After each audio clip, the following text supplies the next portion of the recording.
Nos quedamos escuchando el sermón de esta mañana con nuestro pastor Roberto Sánchez.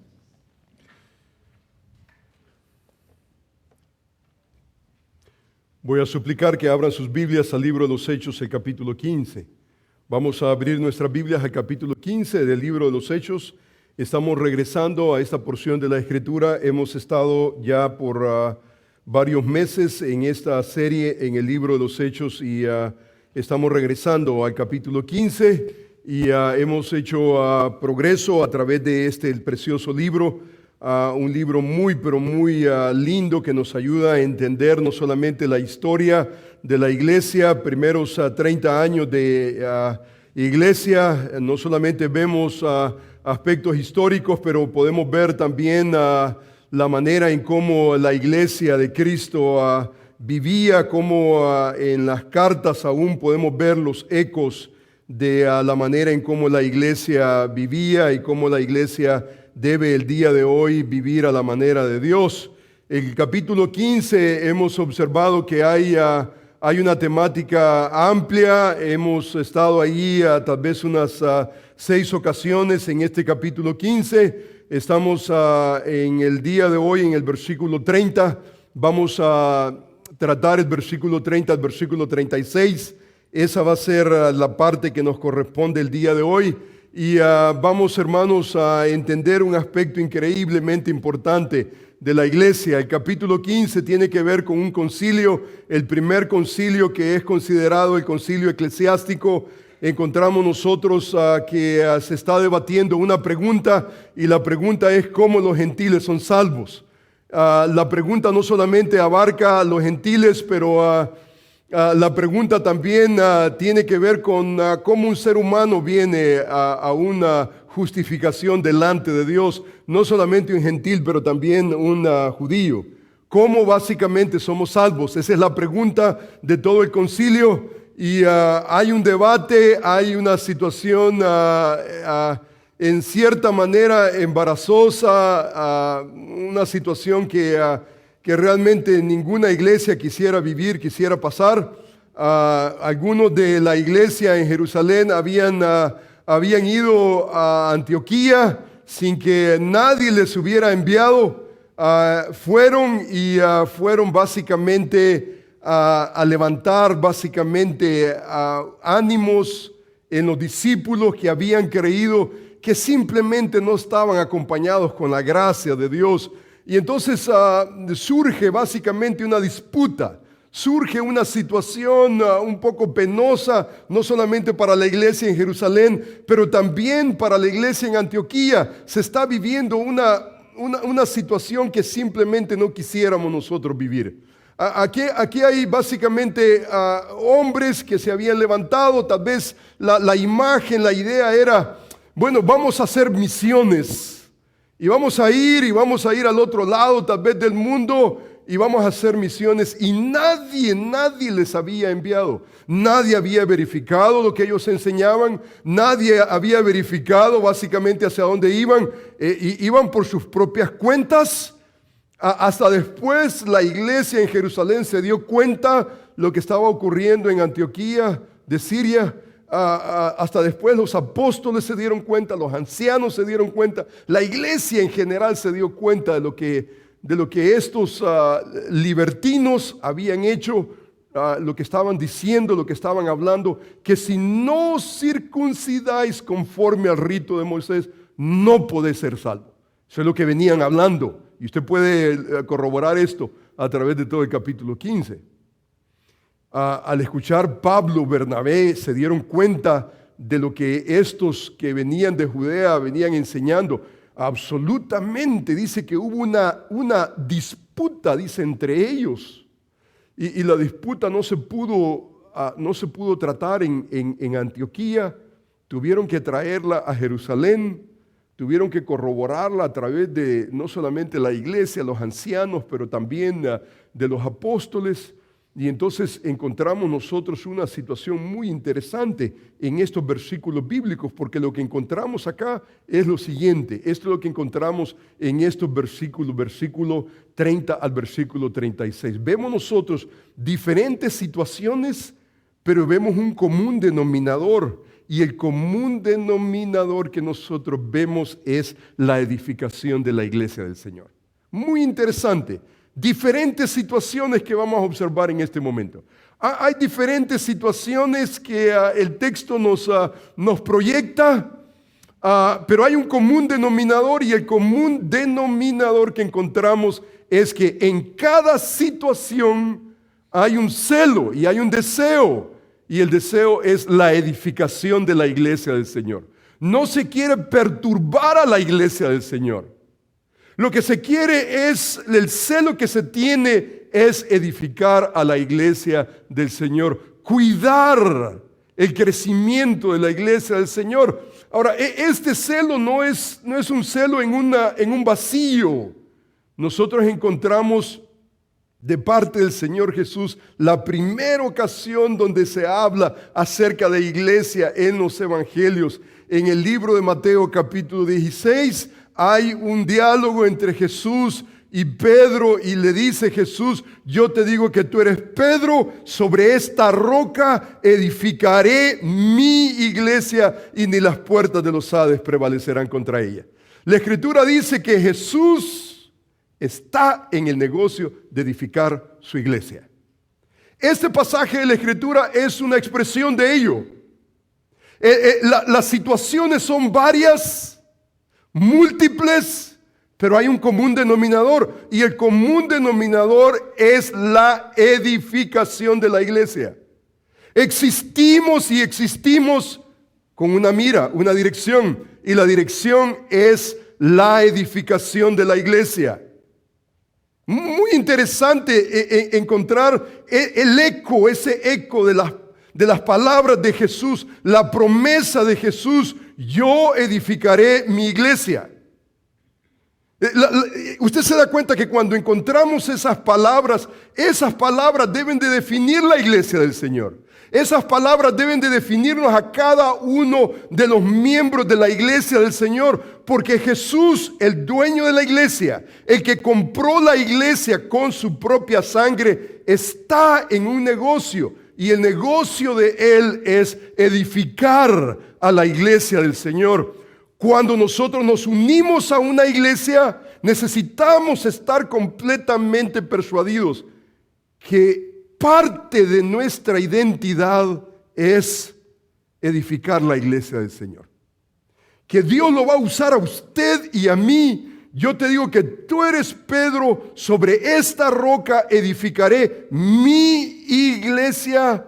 Él va a edificar su iglesia, ni las puertas de los Hades van a prevalecer contra la iglesia, porque tiene un dueño, y tiene un edificador, y tiene un protector, y se llama Jesús. Él está en el negocio de edificar a su iglesia.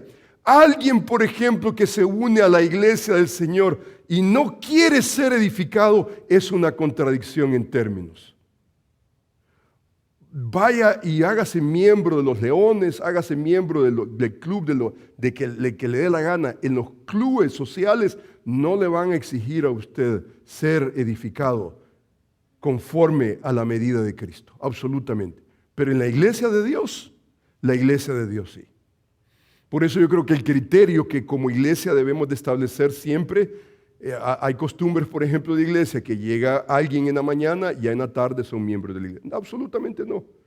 El libro de Efesios, el capítulo 5, presenta la membresía como estar casados. No es estar casado, pero es cómo.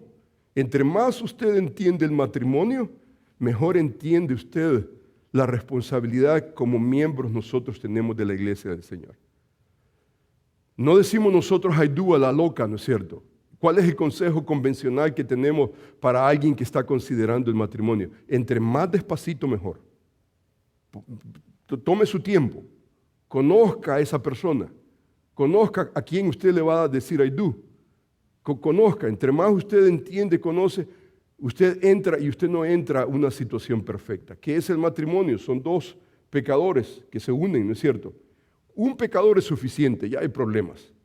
Ya se une otro, ya se complica la situación. Y entonces el casarse no es un asunto óptimo de decir, wow, problemas libres, absolutamente. Es cuestión de ajuste y es cuestión que podamos nosotros maximizar lo que no podemos hacer solo, lo vamos a hacer juntos con la gracia de Dios. Y en cierta manera usted se da cuenta que entre más usted entiende el matrimonio, más entiende usted lo que es ser miembro de la iglesia. Pero uno de los distintivos de la iglesia del Señor, que la iglesia está y existe, la iglesia existe y existe no solamente para conectarnos para con Dios, no solamente exaltamos a Dios, pero nos conectamos los unos a los otros y nos conectamos apropiadamente los unos con los otros. Usted se da cuenta que nos conectamos con el mundo, con los inconversos, y nos conectamos con los inconversos para ganarlos para Cristo. Buscamos maneras de cómo evangelizar a los perdidos, pero la relación que yo tengo con mi hermano en Cristo, que es miembro de la iglesia del Señor, es edificar a los santos. Y yo tengo una responsabilidad de edificar a los santos, porque Jesús está en el negocio de edificar la iglesia del Señor. Él quiere edificar la iglesia del Señor. ¿Y usted no quiere ser edificado? Contradicción en términos, no, absolutamente. O somos o no somos. Y entonces este pasaje de la Escritura vemos nosotros y vemos los detalles de lo que ese concepto significa.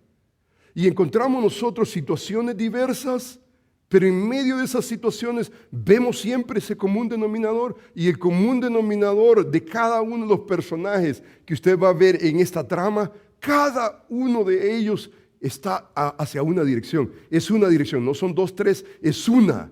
Y lo que se busca es la edificación de la iglesia del Señor. Mire lo que dice la Escritura. Usted lo tiene en pantalla, usted puede agarrar su lápiz y interaccionar con este pasaje de la Escritura. Dice, así pues, los que fueron enviados descendieron a Antioquía y reuniendo a la congregación entregaron la carta que la iglesia en Jerusalén había escrito a través de los apóstoles, es muy probable Santiago. Dice la Escritura, y habiendo leído la cual se regocijaron, dice, con la consolación, número 1. Número 2, y Judas y Silas, como ellos también eran profetas, ¿qué fue lo que hicieron? Dice que consolaron, no solamente consolaron, pero confirmaron, dice, a los hermanos con abundancia de palabras. Y pasando algún tiempo de ahí, fueron despedidos, dice, en paz por los hermanos para volver a aquellos, dice, que los habían enviado. Versículo 34 no está en el original. Si usted tiene alguna pregunta en cuanto a ese versículo 34, podemos sentarnos alrededor de la mesa, un cafecito y entender ese versículo 34 que no existe en el original, pero existe especialmente en la Reina Valera y la King James Version. Entonces dice el versículo, mas a Silas se le pareció bien quedarse ahí. El pasaje no representa mayor polémica, se puede con el contexto verificar muchas cosas, pero dice el versículo 35, y Pablo y Bernabé, dice, continuaron en Antioquía enseñando la palabra del Señor, anunciando el evangelio, dice, con otros muchos. Vamos a orar al Señor. Padre nuestro, te bendecimos, Señor, te damos gracias por tu palabra. Tu palabra es preciosa y tu palabra, Señor, cuánto nos edifica. Tu palabra tiene poder para sobreedificarnos. Y, Señor, hemos creído en tu palabra y creemos que a través de esta porción vamos a ser edificados. Abre, Señor, nuestros ojos de entendimiento, nuestras habilidades para poder apreciar esta porción de la Escritura. Señor, te bendecimos, te glorificamos, te damos, Señor, a ti todo el honor y toda la gloria. En Cristo Jesús, Señor. Amén. Si usted se da cuenta, aquí encontramos en esta porción de la Escritura por lo menos tres aspectos importantes que podemos aprovechar como forma de abrazar el pasaje de la Escritura. Podemos ver dos congregaciones, hay dos congregaciones que están involucradas, versículo 30-35, esa es la primera situación que vamos a observar. Vemos nosotros dos profetas, el pasaje bíblico dice y menciona a dos profetas, 32-34, y luego después vamos a ver dos pastores misioneros, 35 y 36, y todos van alrededor, están marchando, están apuntando hacia una dirección. Cada una de estas situaciones está hacia una dirección y la dirección es la edificación de la iglesia del Señor a través de 2 congregaciones, 2 profetas, 2 pastores, teólogos o misioneros. Muy interesante, esta sección es increíblemente preciosa en el sentido que a medida que entendemos más todo el rico contexto, podemos aprovechar con precisión cada uno de esos detalles. Veamos esas 2 congregaciones. Aquí encontramos la congregación en Antioquía de Siria, encontramos también Jerusalén. Y básicamente hemos observado que ha habido esa polémica. Algunos que venían de Jerusalén, de Judea, habían llegado a Antioquía y habían levantado una pugna, y la pugna era: si no os circuncidáis conforme al rito de Moisés, no podéis ser salvos.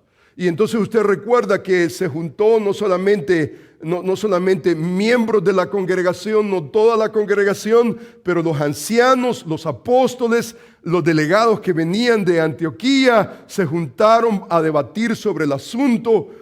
Usted puede leer todo esto en el capítulo 15, y entonces a medida que trataban con el asunto, se paró Pedro, se paró Santiago, hubieron testimonios de parte de Pablo, de Bernabé, y hubo una audiencia pero muy linda, representativa no solamente de Jerusalén, pero también de Antioquía. Hay 2 congregaciones tratando con una situación, 2 congregaciones tratando con una amenaza. Se está tratando la manera de redefinir el Evangelio de Jesucristo, que simplemente no se puede redefinir de otra manera sino conforme a lo que está establecido.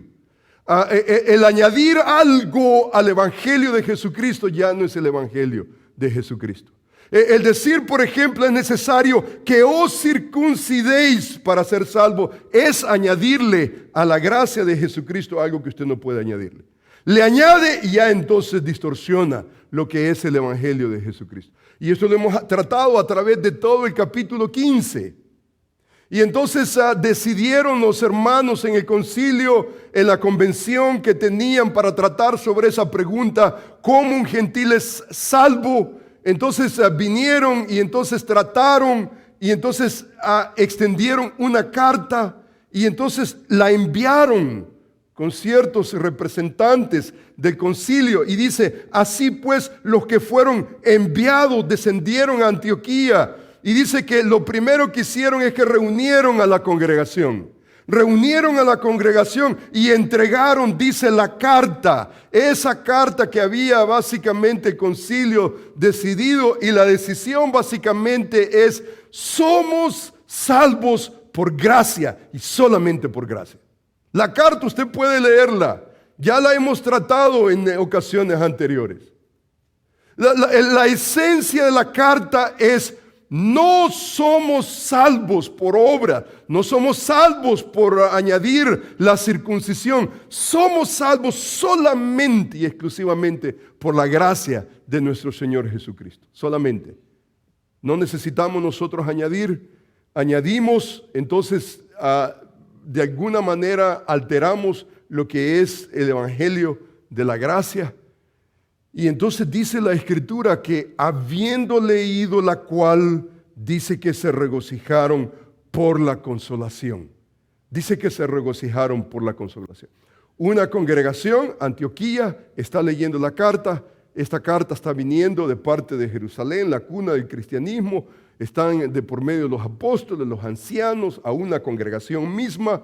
Y entonces, ¿qué es lo que está haciendo una congregación con otra congregación? Usted se da cuenta que hay una palabra muy interesante que usted ve ahí, y la palabra al final del día, al final de que todo se había dicho, dice que se regocijaron por la consolación, se regocijaron por la consolación.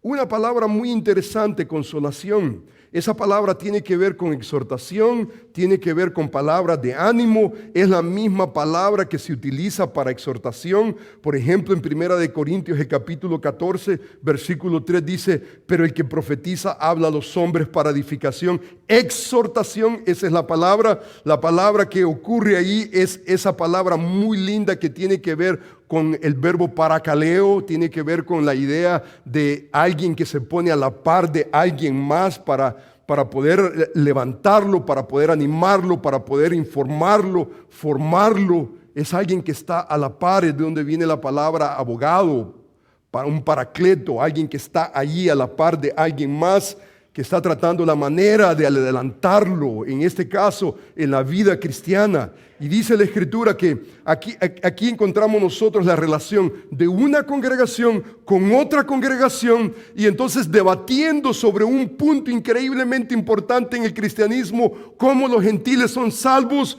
y entonces al final de todo, consolación.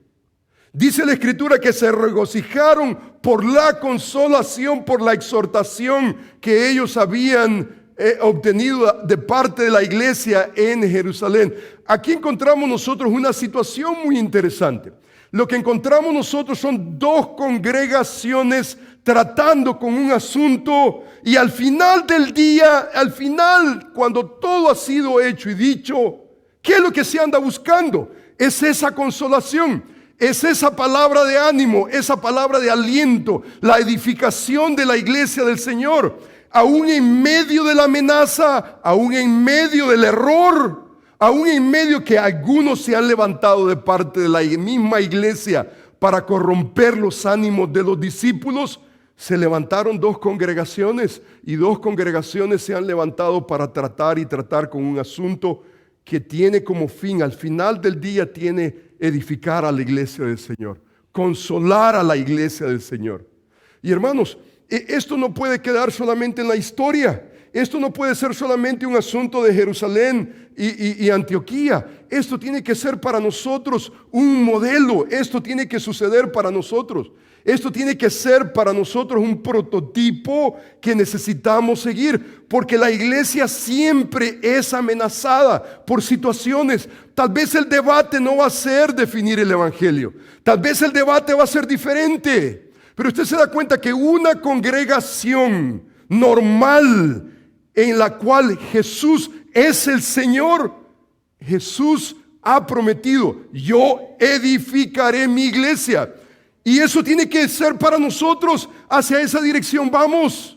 Nos vamos a juntar. ¿Para qué nos vamos a juntar? No nos vamos a juntar solamente para existir. Nos vamos a juntar como congregaciones para poder vivir la promesa de Jesús. Vamos a ser edificados. Vamos a juntarnos y nos vamos a juntar para ser edificados. Porque nuestro Señor y Salvador ha prometido una cosa ha prometido. Y lo que Él ha prometido es que Él va a edificar a su iglesia. Y aquí hay dos iglesias siendo amenazadas por el error, y al final de todo, se dijo todo, se hizo todo, y entonces se termina con un punto final, y el punto final tiene que ver no solamente con regocijo, pero tiene que ver con la consolación.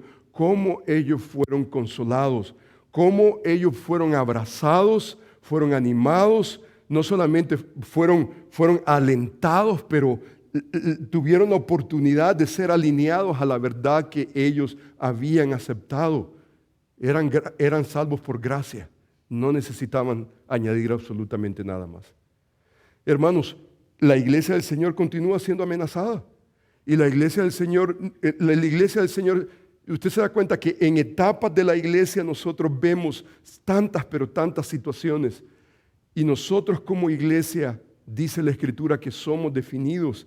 Dice la Escritura, dice la palabra, el apóstol Pablo escribiéndole a Timoteo, define la iglesia y dice que la iglesia es columna y baluarte de la verdad. Porque la iglesia tiene que preservar la verdad de Dios. Nosotros somos columna, somos baluarte de la verdad. Nosotros necesitamos alinearnos a lo que el Señor y Salvador, el dueño de la iglesia, ha hablado lo que tiene para la iglesia. Lo mejor que usted y yo como líderes de la iglesia debemos de hacer es estar cerquita del Señor, Salvador de la iglesia, conocer su corazón, conocer lo que Él tiene para la iglesia, lo que Él ha dicho para su iglesia, porque no es nuestra iglesia. En el club de los leones podemos hacer lo que nos dé la gana. En cualquier club, lo que usted quiera, social. Usted es miembro y usted llega a una posición importante, usted puede cambiar lo que le dé la gana. En la iglesia del Señor, todo el tiempo nos sometemos al señorío de Cristo. Porque Él ha hablado, Él es el dueño de la iglesia, es su iglesia, y su iglesia constantemente está siendo amenazada. Nosotros en este momento, por ejemplo, estamos participando. Nuestra iglesia no puede vivir solamente para ella misma, nuestra iglesia acá. En este momento tenemos nosotros 3 oportunidades en las cuales nos hemos unido con otras iglesias, 3 iglesias aquí en el área que están atravesando situaciones difíciles. Y nos estamos uniendo a estas iglesias. ¿Y para qué nos estamos uniendo para estas iglesias? Están siendo amenazadas. Y la realidad, hermanos, es que nuestra presencia ahí como una iglesia bíblica, con otra iglesia que está atravesando una situación difícil, hermanitos lindos, esto no puede ser para nosotros solamente historia. Esto tenemos nosotros que entender que tenemos una responsabilidad como iglesia. Tenemos una responsabilidad. Esta iglesia ha venido a tocar la puerta de nuestra casa y entonces está pasando una situación difícil. ¿Y qué es lo que nosotros vamos a hacer? Bueno, ustedes allá, nosotros acá. No, el reino de los cielos no es ese. Nosotros no podemos solamente cerrar las puertas y decir, bueno, aquí estamos bien y que se muera el mundo entero. Absolutamente. Tenemos una responsabilidad con el reino, con las iglesias que están a nuestro alrededor. Nosotros existimos no solamente para nosotros, pero parte de nuestro trabajo, de nuestra descripción de trabajo, tiene que ver con ver a nuestro alrededor iglesias bíblicas, iglesias cristianas que muchas veces pasan por situaciones difíciles. Y la pregunta que nosotros debemos de hacernos constantemente es, ¿cómo nosotros podemos contribuir?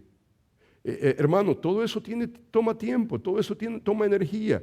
Hermano, el día de ayer, hermano, 9 de la mañana hasta la tarde, hermano, estuvimos nosotros involucrados con otras iglesias. Usted me pregunta a mí si yo quiero, yo no quiero involucrarme más de lo que yo estoy involucrado, yo no quiero. Yo no puedo, básicamente no puedo. Pero usted se da cuenta que de alguna manera nosotros tenemos la responsabilidad de tener presencia y tener de alguna manera la oportunidad de tener una voz, tener una influencia en iglesias que están atravesando situaciones difíciles para lograr honrar a nuestro Dios, que nos salvó, poder abrir el libro de Dios y ser edificados. No podemos no solamente ir con una iglesia, estrecharnos con una iglesia solamente para existir. No, necesitamos nosotros entender que nuestra responsabilidad al final del día, cuando todo ha sido hecho y dicho, nosotros queremos eso. Queremos nosotros con mucho regocijo regocijarnos en la consolación, en la edificación que Dios ha traído a través de todos los instrumentos que Dios ha utilizado. Otra iglesia en Jerusalén, encontramos los ancianos, encontramos nosotros los apóstoles, están contribuyendo en una iglesia que está atravesando por una situación difícil. En este momento con estas iglesias que estamos trabajando, yo estoy orando al Señor, yo quiero ponerle ese punto final a estas iglesias. No podemos perennemente estar, no podemos simplemente, pero como yo quisiera, hermanos, en due time, en su tiempo apropiado, ponerle un punto final y poder ver una iglesia hermana y que nuestra contribución como iglesia bíblica Berea fue notable, fue patente, porque esa es parte de nuestra existencia. No vivimos solamente para nosotros. Vivimos comenzando con nosotros. Nosotros debemos de ser una iglesia saludable, una iglesia madura, para que nosotros podamos ver a nuestro alrededor y podamos pedirle al Señor, Señor, úsanos con lo que tú nos has dado, úsanos para ser de bendición a iglesias que atraviesan situaciones difíciles. No podemos imponer esas cosas, pero necesitamos estar habilitados para esas cosas, porque esa es parte de lo que nosotros leemos en el reino. Esa es una situación. Hay 2 iglesias, pero en medio de esas 2 iglesias encontramos nosotros un común denominador. Al final del día hay regocijo por la consolación. Se regocijaron por la consolación que habían recibido de parte de otra iglesia que tuvo que intervenir en la situación que estaban viviendo. Pero número 2, mire qué interesante, dice la Escritura que no solamente habían 2 congregaciones, habían 2 profetas, dice la Escritura. Y Judas, dice, y Silas, como ellos también, dice, eran profetas, dice que ellos eran profetas. Dice, ¿qué fue lo que hicieron? Nuevamente, dice que consolaron paracaleo, consolaron, confirmaron a los hermanos con abundancia de palabras. ¿Cuáles hermanos? Los hermanos que estaban en Antioquía de Siria. Dice que vinieron estos hermanos, eran también profetas. ¿Y qué es lo que hacen los profetas? Conforme a ese contexto, consolaron, confirmaron a los hermanos con abundancia de palabras. Pasaron algún tiempo, dice, ahí fueron despedidos en paz por los hermanos para volver a aquellos, dice, que les habían enviado. O sea que tenían que regresar a Jerusalén. Y dice la Escritura que lo que hicieron estos 2 hermanos, Judas y Silas, dice que consolaron y confirmaron, dice, a los hermanos que estaban en Antioquía. Y dice que lo hicieron con una instrumentación, abundancia de palabras. Ahora, esa abundancia de palabras en mi consideración tiene que ver con la enseñanza y la predicación de la palabra de Dios. O sea que aquí estaban estos profetas, le llamaban, dice, eran, dice, también profetas. Y entonces, por definición, este pasaje nos enseña lo que un profeta hace. ¿Qué es lo que hace? Un profeta en el Antiguo Testamento no está atisbando el futuro. No es alguien que está allá pensando en el día. No, está pensando en categorías presentes con palabras, enseñando. El fin es consolar y confirmar. Dice que pasaron algún tiempo. Dice, fueron despedidos en paz de parte de los hermanos. Ahora, usted se da cuenta que aquí encontramos nosotros a Judas y Silas. No solamente encontramos 2 congregaciones, encontramos a 2 individuos. ¿Y qué es lo que están haciendo estos 2 individuos? Dice que le llaman, dice que eran también profetas. Ahora, esa palabra profeta generalmente, un lexicógrafo básicamente define esa palabra profeta como un proclamador, un explicador de las cosas divinas, que no puede saberse eso, no se puede saber ordinariamente, sino solamente por revelación especial. Tiene que ver estrictamente con la palabra de Dios. Un profeta es uno que proclama la revelación divina de Dios, los propósitos divinos de Dios. O sea que no es un individuo que está inventando absolutamente nada. No es alguien que viene y le dice, Dios me dijo que usted me diera el pago de su casa este mes. Absolutamente.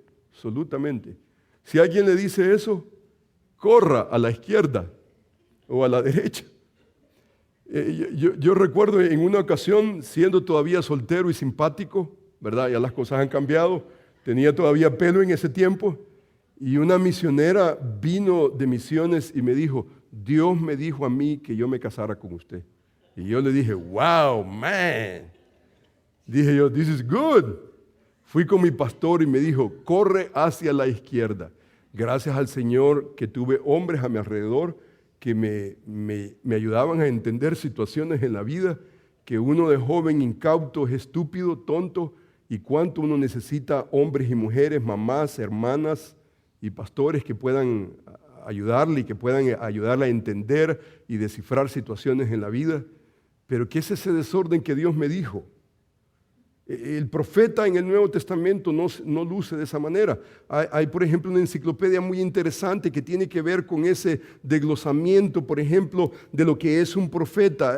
Número 1, se conforma a las enseñanzas de la Escritura. Es un resultado de la profecía de la gracia de Cristo con el fin de edificar a la iglesia. Hay un consenso de profetas que están básicamente controlando la enseñanza del Nuevo Testamento a través de la persona de Cristo. Hay consistencia en lo que se ha dicho conforme a la revelación divina de Dios. Hay una confesión reverente en cuanto a la persona de Jesús, a quien se está reverenciando, exaltando, no es solamente la revelación divina, pero también la persona de Cristo.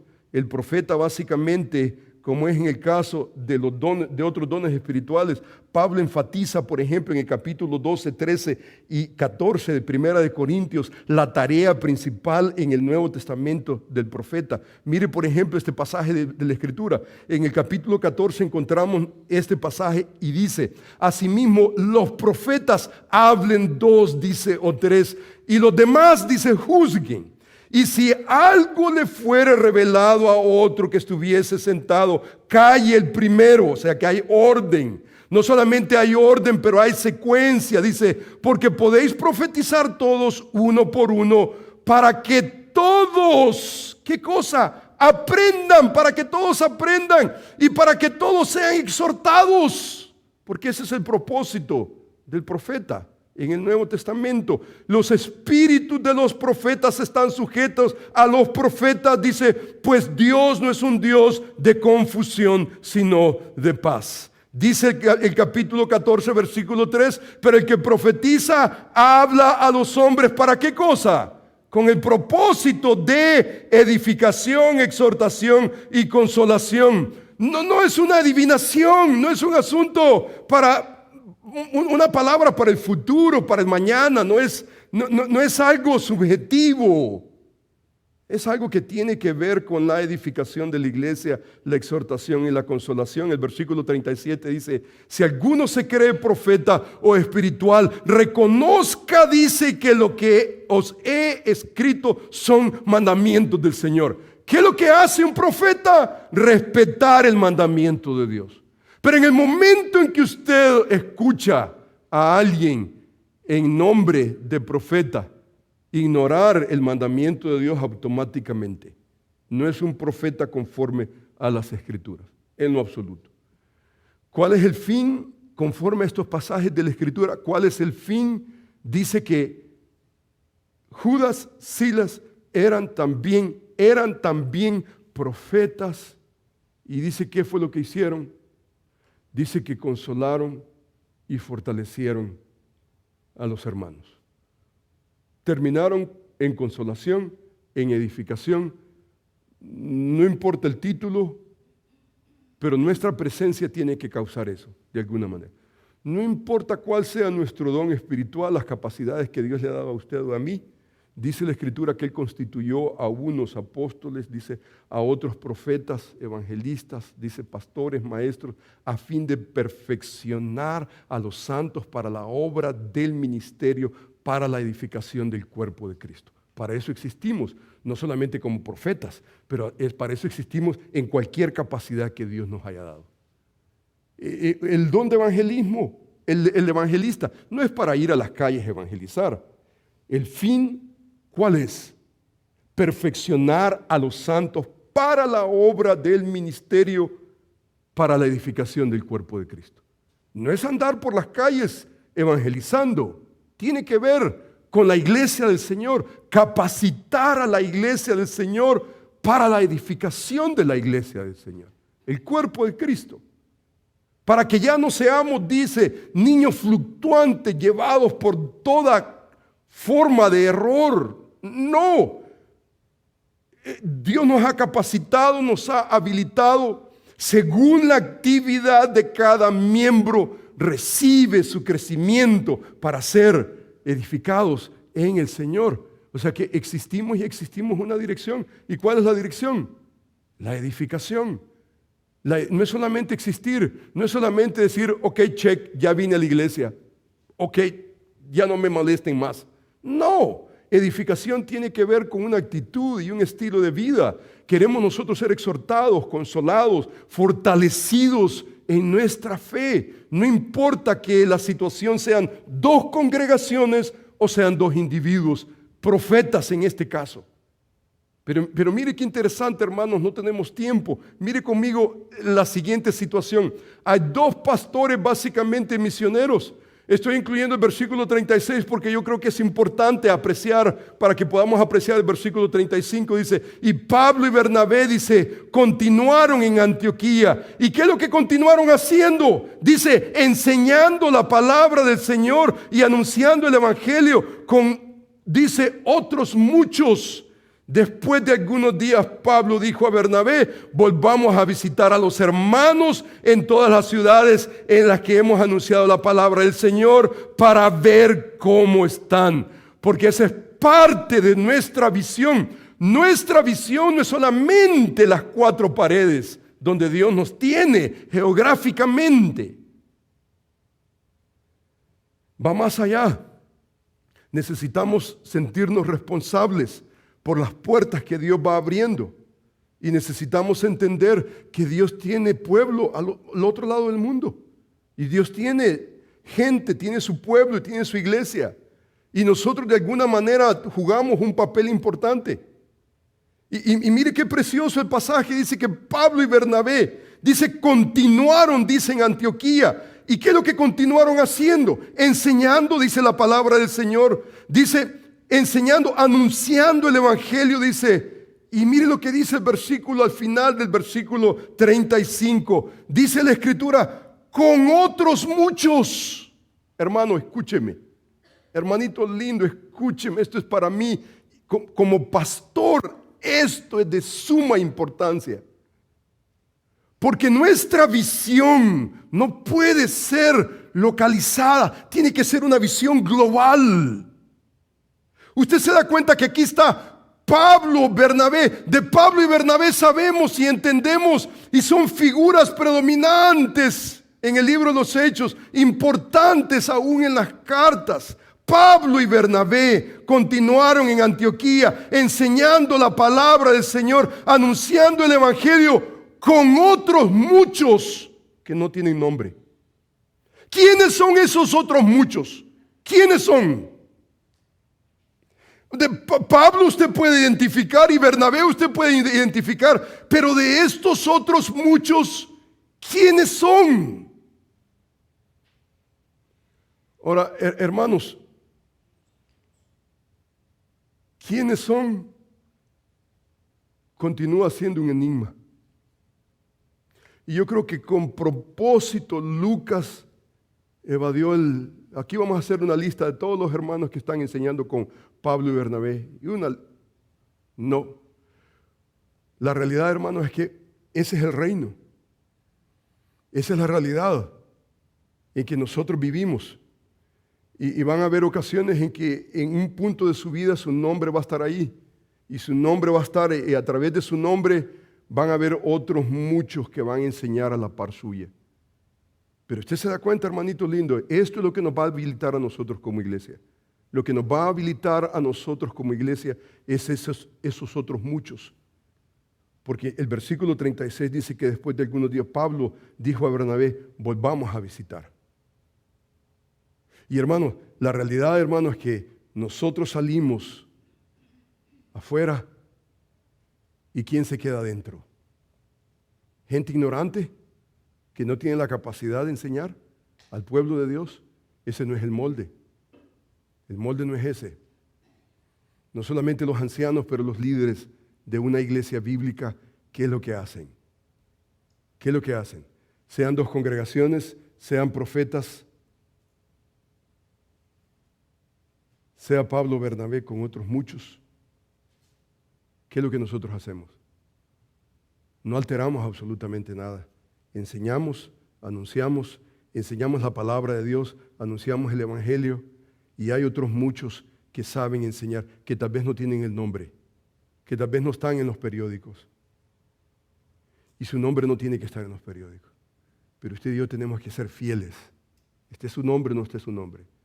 Tal vez usted no va a ir al otro lado del mundo, pero necesitamos hombres, otros muchos hombres que saben enseñar la palabra del Señor, que están preparándose de día a día, están siendo capacitados, que si estos salen, Pablo y Bernabé salen, it's okay, está bien.